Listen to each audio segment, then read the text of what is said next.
साल्व के साथ यादवों का युद्ध। श्री सुखदेव जी कहते हैं, परीक्षित, अब मनुष्य की सी लीला करने वाले भगवान श्री कृष्ण एक और अद्भुत चरित्र सुनो। इसमें यह बताया जाएगा कि सौभ नामक विमान का अधिपति साल्व किस प्रकार भगवान के हाथ से मारा गया। साल्व शिशुपाल का सखा था और रुक्मिणी के विवाह के अवसर पर बारात में शिशुपाल की ओर से आया हुआ था। इस समय यदुवंशियों में युद्ध में जरासंध आदि के साथ साथ साल्व को भी जीत लिया था।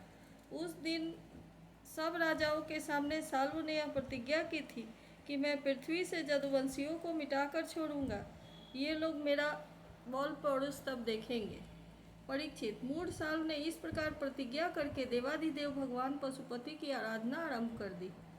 वह उन दिनों दिन में केवल एक बार मुट्ठी भर राख फाँक लिया करता था। यूँ तो पार्वतीपति भगवान शंकर आशुतोष हैं और धरदानी हैं, फिर भी वे साल्व का घोर संकल्प जानकर 1 वर्ष के बाद प्रसन्न हुए। उन्होंने अपने शरणागत साल्व से वर मांगने के लिए कहा। उस समय साल्व ने यह वर मांगा, मुझे आप एक ऐसा विमान दीजिए जो देवता, असुर, मनुष्य, गंधर्व, नाग और राक्षसों से तोड़ा न जा सके, जहाँ इच्छा हो वहीं चला जाए और यदुवंशियों के लिए अत्यंत भयंकर हो। भगवान शंकर ने कह दिया, तथास्तु। इसके बाद उनकी आज्ञा से विपक्षियों के नगर जीतने वाले मय दानव ने लोहे का सौभ नामक विमान बनाया और साल्व को दे दिया। वह विमान क्या था, एक नगर ही था। वह इतना अंधकारमय था कि उसे देखना या पकड़ना अत्यंत कठिन था। चलाने वाला उसे जहाँ ले जाना चाहता वहीं वह उसके इच्छा करते ही चला जाता था। साल्व ने वह विमान प्राप्त करके द्वारका पर चढ़ाई कर दी, क्योंकि वह वृष्णिवंशी यादवों द्वारा किए हुए वैर को सदा स्मरण रखता था। परीक्षित, साल्व ने अपनी बहुत बड़ी सेना से द्वारका के चारों ओर घेर लिया और फिर उसके फल फूल से लदे हुए उपवन और उद्यानों को उजाड़ने और नगर द्वारों, फाटकों, राजमहलों, अटारियों, दीवारों और नागरिकों के मनोविनोद के स्थानों को नष्ट भ्रष्ट करने लगा। उस श्रेष्ठ विमान से शस्त्रों की बड़ी झड़ी लग गई। बड़ी बड़ी चट्टानें, वृक्ष, वज्र, सर्प और ओले बरसने लगे। बड़े जोर का बवंडर उठ खड़ा हुआ, चारों ओर धूल ही धूल छा गई। परीक्षित, प्राचीन काल में जैसे त्रिपुरासुर ने सारी पृथ्वी को पीड़ित कर रखा था, वैसे ही साल्व के विमान ने द्वारकापुरी को अत्यंत पीड़ित कर दिया।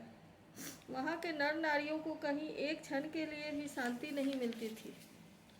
परम यशस्वी वीर भगवान प्रद्युम्न ने देखा हमारी प्रजा को बड़ा कष्ट हो रहा है, तब उन्होंने रथ पर सवार होकर सबको ढाढ़स बनाया और कहा कि डरो मत। उनके पीछे पीछे सात्यकी, चारुदेशन, सांब भाइयों के साथ अक्रूर, कृतवर्मा, भानुविंद, गद, सुख, सारन आदि बहुत से वीर बड़े बड़े धनुष धारण किए निकले। ये सब के सब महारथी थे, सबने कवच पहन रखे थे और सबकी रक्षा के लिए बहुत से रथ, हाथी, घोड़े तथा पैदल सेना साथ साथ चल रही थी।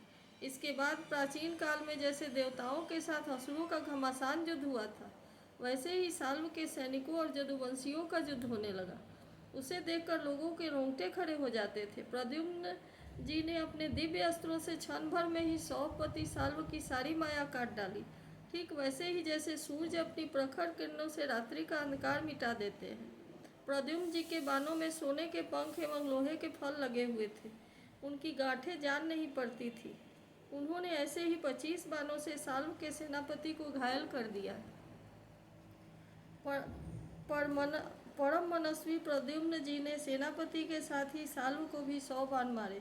फिर प्रत्येक सैनिक को 1-1 और सारथी को 10-10 तथा वाहनों को 3-3 बाणों से घायल किया। महामना प्रद्युम्न जी के इस अद्भुत और महान कर्म को देखकर अपने एवं पराये सभी सैनिक उनकी प्रशंसा करने लगे। परीक्षित, मय दानव का बनाया हुआ साल्व का वह विमान अत्यंत मायामय था। वह इतना विचित्र था कि कभी अनेक रूपों में दिखता तो कभी एक रूप में, कभी दिखता भी तो कभी नहीं दिखता। यदुवंशियों को इस बात का पता ही नहीं चलता कि वह इस समय कहाँ है। वह कभी पृथ्वी पर आ जाता तो कभी आकाश में उड़ने लगता, कभी पहाड़ की चोटी पर चढ़ जाता तो कभी जल में तैरने लगता। वह अलाद चक्र के समान मानो कोई दुमुही लुकारियों की बनेठी भाज रहा हो घूमता रहता था, एक क्षण के लिए भी कहीं ठहरता नहीं था। साल्व अपने विमान और सैनिकों के साथ जहाँ तहाँ दिखाई पड़ता, वहीं जदुवंशी सेनापति बाणों की झड़ी लगा देते थे। उनके बाण सूर्य और अग्नि के समान जलते हुए तथा विषैले सांप की तरह असह्य होते थे। उससे साल्व का नगराकार विमान और सेना अत्यंत पीड़ित हो गई। यहाँ तक कि जदुवंशियों के बाणों से साल्व स्वयं मूर्छित हो गया था। परीक्षित, साल्व के सेनापतियों ने भी जदुवंशियों पर खूब शस्त्रों की वर्षा कर रखी थी। इससे वे अत्यंत पीड़ित थे, परंतु उन्होंने अपना अपना मोर्चा छोड़ा नहीं। वे सोचते थे कि मरेंगे तो परलोक बनेगा और जीतेंगे तो विजय की प्राप्ति होगी। परीक्षित, साल्व के मंत्री का नाम था द्युमान, जिससे पहले प्रद्युम्न जी ने 25 बाण मारे थे। वह बहुत बली था। उसने झपट कर प्रद्युम्न जी पर अपनी फौलादी गदा से बड़े जोर से प्रहार किया और मार लिया ऐसा कहकर गरजने लगा। परीक्षित, गदा की चोट से शत्रुदमन प्रद्युम्न जी का वक्षस्थल फट सा गया। दारुक का पुत्र उनका रथ हाँक रहा था। वह सारथी धर्म के अनुसार उन्हें रणभूमि से हटा ले गया। 2 घड़ी में प्रद्युम्न जी की मूर्छा टूटी। तब उन्होंने सारथी से कहा, सारथे, तूने यह बहुत बुरा किया। हाय है, तू मुझे रणभूमि से हटा लाया। सूत, हमने ऐसा कभी नहीं सुना कि हमारे वंश का कोई भी वीर कभी रणभूमि छोड़कर अलग हट गया हो। यह कलंक का टीका तो केवल मेरे ही सिर लगा। सचमुच सूत, तू कायर है, नपुंसक है। बता तो सही, अब मैं अपने ताऊ बलराम जी और पिता श्री कृष्ण के सामने जाकर क्या कहूँगा? अब तो सब लोग यही कहेंगे ना कि मैं युद्ध से भाग गया। उनके पूछने पर मैं अपने अनुरूप क्या उत्तर दे सकूँगा? मेरी भाभियाँ हंसती हुई मुझसे साफ साफ पूछेंगी, कहो वीर, तुम नपुंसक कैसे हो गए? दूसरों ने युद्ध में तुम्हें नीचा कैसे दिखा दिया? सूत, अवश्य ही तुमने मुझे रणभूमि से भगाकर अक्षम्य अपराध किया है। सारथी ने कहा, आयुष्मान, मैंने जो कुछ किया है सारथी धर्म समझकर ही किया। मेरे समर्थ स्वामी, युद्ध का ऐसा धर्म है कि संकट पड़ने पर सारथी रथी की रक्षा कर ले और रथी सारथी की। इस धर्म को समझते हुए ही मैंने आपको रणभूमि से हटाया है। शत्रु ने आप पर गदा प्रहार किया था, जिससे आप मूर्छित हो गए थे, बड़े संकट में थे, इसी से मुझे ऐसा करना पड़ा। इति श्रीमते भागवते महापुराणे पारमहंस्यां संहितायां दशम स्कंधे उत्तरार्धे साल्वयुद्धे षट्सप्ततितमोऽध्यायः।